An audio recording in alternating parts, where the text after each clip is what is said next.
Hello everyone, welcome to double racket. पहा, कल्याण डोंबिवली महानगरपालिकांमध्ये 490 जे काही पदं आहेत त्याच्यासाठी वेकन्सी आलेली तुम्हा सर्वांना माहिती आहे. सध्या फॉर्म फिलिंगची प्रोसेस पण सुरू आहे. त्या रिगार्डिंगच औषध निर्माता या पदासाठी जी काही वेकन्सी आलेली आहे त्यासाठी कोणता टेक्निकल सिलेबस तुम्हाला स्टडी करायचा आहे याची डिटेल इन्फॉर्मेशन आपण या व्हिडिओमध्ये पाहणार आहोत. टेक्निकल सिलेबस पाहण्याआधी पहा, अकॅडमीमध्ये फार्मसिस्ट म्हणजेच फार्मसी ऑफिसर या पदासाठी जे आहेत बॅचेस सुरू झालेले आहेत आणि त्यामध्ये जे तुमचे प्रिव्हियस इयर क्वेश्चन पेपर आहेत त्याचे डिटेल अनालिसिस तुम्हाला प्रोव्हाइड केलं जातं. तुमचा सिलेबस जो आहे तो कम्प्लीट कव्हर केला जातो आणि ई बुक टेस्ट सिरीज आणि नोट्स जे आहेत तुमच्या सिलेबसच्या अकॉर्डिंगली तुम्हाला प्रोव्हाइड केल्या जातात. या रिगार्डिंग जर तुमचे काही डाऊट असतील किंवा तुम्हाला बॅच जॉईन करायचे असेल तर तुम्ही कॉन्टॅक्ट करू शकताय 8010457760 या नंबरवरती. आता आपण बघूया हे जे काही कल्याण डोंबिवली महानगरपालिकेमध्ये वेकन्सी आलेली आहे औषध निर्माता किंवा फार्मसिस्ट या पदासाठी, तर त्या रिगार्डिंग त्याच्यामध्ये तुम्हाला टेक्निकल कोणते कोणते टॉपिक जे आहेत ते स्टडी करायचे आहे. तर बघा, याच्यामध्ये जे काही टेक्निकल तुम्हाला सगळ्यांना माहिती आहे की नॉन टेक्निकल आणि टेक्निकल असे दोन टॉपिक आहेत, दोन पार्ट असणार आहेत एक्झाम मध्ये.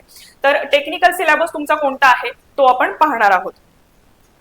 आणि पहा, कल्याण डोंबिवली महानगरपालिकेची फॉर्म फिलिंगची डेट जी आहे अपडेट झालेली आहे आणि 3 जुलैपर्यंत याआधी तुम्हाला फॉर्म फिलअप करता येणार होते, पण काही विद्यार्थ्यांना काहीतरी फॉर्म फिलिंग मध्ये प्रॉब्लेम येतोय. त्याच्या रिगार्डिंग ही फॉर्म फिलिंगची डेट जी आहे ती एक्सटेंड झालेली आहे. 15 जुलैपर्यंत आता तुम्ही फॉर्म फिलअप करू शकताय. त्याच्यामुळे अजूनपर्यंत जर तुम्ही कल्याण डोंबिवली महानगरपालिकेसाठी फॉर्म जर फिलअप केले नसतील तर लवकरात लवकर तुम्ही फॉर्म जे आहेत तुमचे फिलअप करून घ्या. तर आता आपण बघूया जो काही टेक्निकल सिलेबस आहे त्याच्यामध्ये कोणते कोणते टॉपिक तुम्हाला स्टडी करायचे आहे.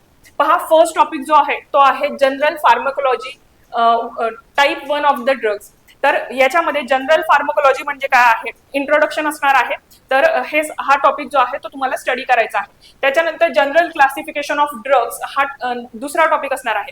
बघा, एखाद्या टॉपिकचं तुम्ही इंट्रोडक्शन बघितल्यानंतर त्यानंतर त्याचं जे क्लासिफिकेशन असतं ते आपल्याला पाहावे लागते. त्याच्यामुळे फर्स्ट टॉपिक तुमच्या सिलेबसमध्ये तोच दिलेला आहे, जनरल फार्मकोलॉजी. त्याच्यानंतरचा जो नेक्स्ट टॉपिक आहे ते क्लासिफिकेशन ऑफ ड्रग असा टॉपिक आहे. आणि त्याच्यानंतर असणार आहे ड्रग डोस फॉर्म्स, म्हणजे पर्टिक्युलर ड्रगचे किती डोसेस जे आहेत तुम्हाला पेशंटला आणि ते अप्रोप्रिएटली कशा पद्धतीने डिसाईड केले जातात या सगळ्याचा स्टडी तुम्ही ड्रग डोस फॉर्म या टॉपिक मध्ये पाहणार आहात. नेक्स्ट टॉपिक बघा, बायो अवेलेबिलिटी हा नेक्स्ट टॉपिक आहे. त्याच्यानंतर इंडिकेशन, कॉन्ट्राडिक्शन, ऍडवर्स ड्रग रिॲक्शन, म्हणजे ज्या काही ऍडवर्स ड्रग रिॲक्शन्स होतात किंवा ड्रग्समुळे काहीतरी रिॲक्शन्स होत आहेत मग त्याचा पण स्टडी तुम्हाला या टॉपिकमध्ये करावा लागणार आहे. रोल ऑफ अँटीबायोटिक्स, जे काही अँटीबायोटिक्स तुम्ही यूज करताय त्याचा रोल काय आहे, त्याच्यामुळे होणारे साईड इफेक्ट्स कोणते आहेत किंवा कोणते इफेक्ट्स जे आहेत युजली अँटीबायोटिक्समुळे होत आहेत, या सगळ्याचा स्टडी रोल ऑफ अँटीबायोटिक्स या टॉपिकमध्ये करायचा आहे. नेक्स्ट असणार आहे क्लिनिकल फार्मकोलॉजी. तर हा क्लिनिकल फार्मकोलॉजी नावाचा न्यू टॉपिक आहे. नेक्स्ट टॉपिक जो असणार आहे न्यूरोफार्मकोलॉजी आहे. तर क्लिनिकल फार्मकोलॉजी, त्याच्यानंतर न्यूरोफार्मकोलॉजी आहे, सायकोफार्मकोलॉजी आहे आणि कार्डिओव्हास्क्युलर फार्मकोलॉजी आहे. म्हणजे पर्टिक्युलर जे काही हे एक्स्ट्रा टॉपिक जे आहेत ऍड झालेले आहेत. मग याच्यामध्ये पर्टिक्युलरली कार्डिओव्हास्क्युलर फार्मकोलॉजीमध्ये कार्डिओव्हास्क्युलर सिस्टीम मध्ये जर प्रॉब्लेम क्रिएट झाले तर कोणत्या टाईपचे ड्रग्स तुम्ही त्या केसमध्ये रेकमेंड करता किंवा यूज केले जातात याचा पर्टिक्युलरली स्टडी जो आहे तो तुम्ही या डिफरंट सेक्शन मध्ये करणार आहात. जसं की सायकोफार्मकोलॉजी आहे, त्यानंतर न्यूरोफार्मकोलॉजी आहे आणि त्याच्यानंतर कार्डिओव्हास्क्युलर फार्मकोलॉजी आहे. ठीक आहे. त्याच्यानंतर आहे फार्मसी एपिडेमॉलॉजी. हा नेक्स्ट टॉपिक असणार आहे. सेम वरच्याच कॅटेगरीमध्ये डेंटल फार्मकोलॉजी पण आहे. मग डेंटिस्ट कोणत्या कोणत्या टाईपचे ड्रग जे आहेत ते रिकमेंड करतात या सगळ्याचा स्टडी आहे. त्या पर्टिक्युलर ड्रगचा डिटेल स्टडी जो आहे तो या टॉपिकमध्ये करायचा आहे. नेक्स्ट आहे इंडियन फार्माकोपेइया. आता हे इंडियन फार्माकोपेइया, ब्रिटिश फार्माकोपेइया एक्झॅक्टली काय आहे हे आपण ऑलरेडी त्या टॉपिकमध्ये स्टडी केलेलं आहे. न्यू बॅचेसमध्ये पण मी तुम्हाला शिकवणार आहे की एक्झॅक्टली इंडियन फार्माकोपेइया, ब्रिटिश फार्माकोपेइया काय आहेत. नेक्स्ट टॉपिक जो आहे तो फार्मसी ऍक्ट 1948. तर मोस्ट इम्पॉर्टंट टॉपिक आहेत हे दोन, जे काही ऍक्ट दोन दिलेले आहेत, फार्मसी ऍक्ट 1948 आणि ड्रग अँड कॉस्मेटिक ऍक्ट 1940. या दोन टॉपिक वरती मॅक्झिमम एमसीक्यू जे आहेत ते तुमचे डिझाईन होतात. त्याच्यामुळे हे दोन ऍक्ट जे आहेत ते देखील आपण सिलेबसमध्ये पाहणार आहोत. त्याच्यानंतर बघा, ड्रग अँड कॉस्मेटिक ऍक्ट 1940 आणि त्याच्यामध्ये जे अमेंडमेंट आहेत ते देखील घेतले जाणार आहेत बॅचेसमध्ये. आणि बॅच जी आहे ती 7 जुलैपासून न्यू बॅच सुरू होणार आहे. पहा, food and drug administration, drug storage, logistic and inventory management हे देखील असणार आहे. सिंपल टॉपिक आहे लॉजिस्टिक अँड इन्व्हेंटरी मॅनेजमेंट, त्याच्यामध्ये फार काही डिफिकल्ट असं असणार नाहीये. रोल ऑफ हॉस्पिटल फार्मसिस्ट, जे काही हॉस्पिटल फार्मसिस्ट आहेत त्यांना कोणता रोल प्ले करायचा आहे, कशा पद्धतीने पेशंटचं काउन्सिलिंग ते करू शकतात, हे सगळं आपण रोल ऑफ हॉस्पिटल फार्मसिस्ट या टॉपिकमध्ये पाहतो. त्याच्यानंतर असणार आहे कम्युनिटी फार्मसी. नेक्स्ट टॉपिक आहे गुड मॅन्युफॅक्चरिंग प्रॅक्टिसेस. मग गुड मॅन्युफॅक्चरिंग प्रॅक्टिसेस कोणत्या आहेत, बॅड मॅन्युफॅक्चरिंग प्रॅक्टिसेस कोणत्या आहेत, कोणते रूल्स लॉज रेग्युलेशन्स जे आहेत ते एखादं ड्रग मॅन्युफॅक्चर करताना तुम्हाला फॉलो करायचं आहे, हे सगळं आपण गुड मॅन्युफॅक्चरिंग प्रॅक्टिसेस नावाच्या टॉपिकमध्ये पाहणार आहोत. त्यानंतर नेक्स्ट टॉपिक आहे disinfectants and their concentration use in pharmaceuticals. तर डिसइन्फेक्टंट्स कोणते कोणते वापरले जातात, त्याच्या केमिकल प्रॉपर्टीज काय आहेत, त्याचे अँड देअर कॉन्सन्ट्रेशन, किती कॉन्सन्ट्रेशन मध्ये म्हणजे किती क्वांटिटीमध्ये ते वापरले गेले पाहिजेत फार्मास्युटिकल्स आणि हॉस्पिटल्समध्ये, हे देखील आपण बघणार आहोत.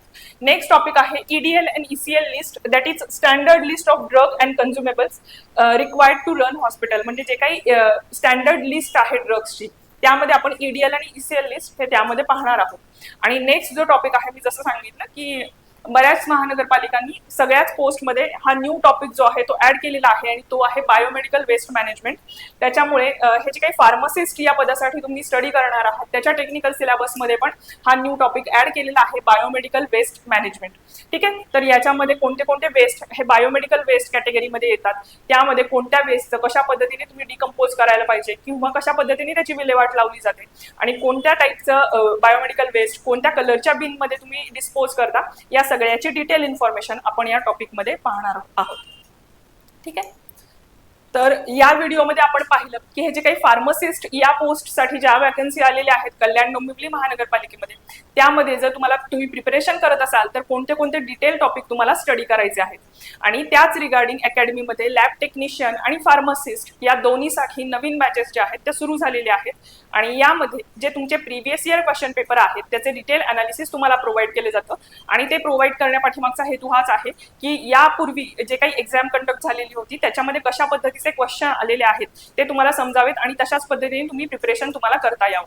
त्यानंतर जो तुमचा आता सिलेबस सांगितला टेक्निकलचा तो कम्प्लीट सिलेबस कव्हर केला जाणार आहे आणि ई बुक टेस्ट सिरीज आणि नोट्स ज्या आहेत त्या तुमच्या बॅचच्या अकॉर्डिंगली तुम्हाला प्रोव्हाइड केल्या जातील. तर या रिगार्डिंग तुम्हाला बॅच जॉईन करायची असेल किंवा तुमचे काही डाऊट असतील तर तुम्ही कॉन्टॅक्ट करू शकता 8010457760 या नंबरवरती. पहा, या व्हिडिओमध्ये आपण पाहिलं की फार्मसिस्ट या पोस्टसाठी टेक्निकल सिलेबस कोणता आहे, कोणते टॉपिक्स इम्पॉर्टंट आहेत तुम्हाला स्टडी करावे लागणार आहेत. नेक्स्ट व्हिडिओमध्ये यामध्ये जे काही नॉन टेक्निकल टॉपिक्स आहेत ते कोणते आहेत, त्यासाठी तुम्हाला कोणते टॉपिक स्टडी करायचे हे आपण डिस्कस करणार आहोत. हा जर व्हिडिओ तुम्हाला इम्पॉर्टंट वाटत असेल तर व्हिडिओला लाईक करा आणि चॅनलला सबस्क्राईब करून ठेवा. थँक्यू.